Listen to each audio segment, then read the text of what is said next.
Next, earlier this year, we asked you to get in touch if you had an idea for a news story that you wanted to tell. Yes, ITV's Breaking Into News scheme receives hundreds of entries each year from those wanting to see what it's like being a television news reporter. In the Anglia region, we chose Stephen Portman, who wanted to highlight the challenges those with learning disabilities have in finding work. Well, his report impressed the Breaking Into News judges so much that he was awarded runner-up at a ceremony in London last week. That's it, yeah? How did you get on? I grew up in this Bedford house alongside my twin brother, Daniel. Mum and Dad have been through a lot over the years. My brother had a brain tumour as a young child and I suffered a stroke. It left me with restricted movement and learning difficulties. Despite that, I've made it through school and college with good results. But when I started looking for work, things didn't go so well. I've been coming here, Bedford Job Centre, for 2 years now, and I've been applying for hundreds of jobs. A lot of them I've not been getting answers to, and no one will answer why I'm not getting the jobs, whether it's about my disability or lack of experience. And that's what I'm trying to figure out. And that was for Mary on Sutworth Ward. She wanted a bit of Lionel Richie. When I'm not applying for jobs, I volunteer at Bedford Hospital Radio. It has increased my confidence and skills. But I haven't worked anywhere since a placement at this electronics shop when I was still at school. Everybody should be given an equal opportunity for an employment. As an example, your good self. You came along as work experience from Mark Rutherford School, and we didn't hesitate. You know, we welcomed you with open arms. And hopefully you thoroughly enjoyed that work experience and you've gone on to bigger and better things. Since 1995, employers have had to comply with disability legislation aimed at ending discrimination, but few companies actively recruit disabled workers. I've come to London to see one scheme which has been successful in creating opportunities for them. It's so rewarding to hear about individuals who've maybe on the first day their confidence is really low, they've got low self-esteem, they're maybe not even able to look you in the eye or shake your hand, but given them 2 weeks work experience and work with a buddy on the M&S shop floor, their lives are completely transformed by the end of that 2-week experience.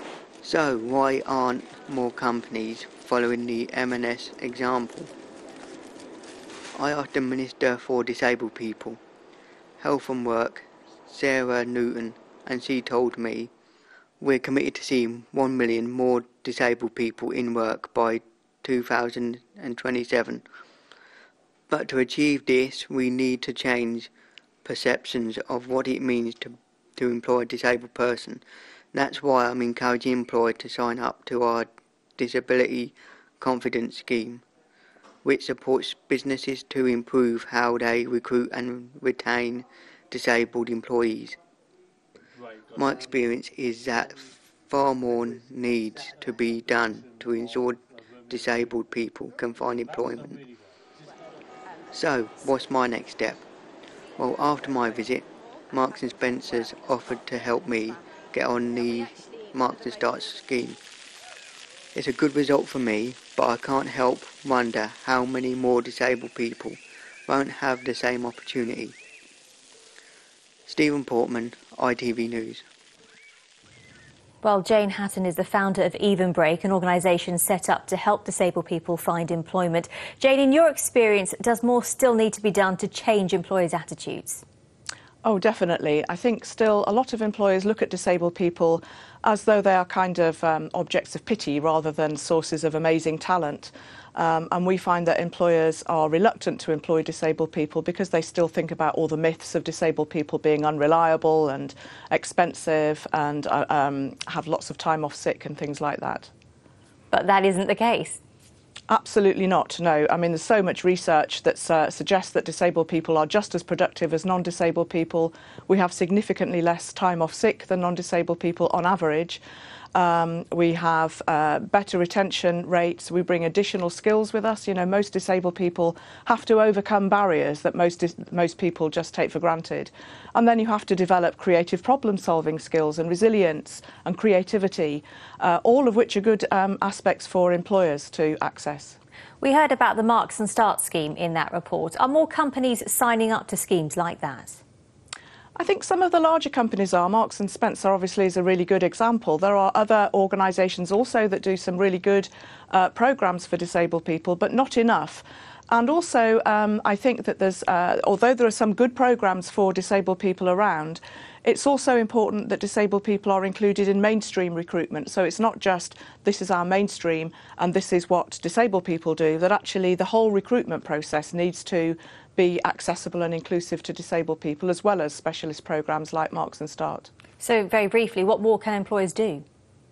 I think they need to recognise that disabled people have so much to offer, make sure that their recruitment processes are accessible and inclusive, things like job boards being accessible. Interviews aren't always a great way to assess future talent, just to look at their recruitment process and their employment practices to make sure that they're inclusive and accessible as possible. Jane Hatton, thank you very much for joining us. And you can find more on that story, including details of how to contact the Evenbreak organisation on our website. We'll let you know how Stephen's getting on as well.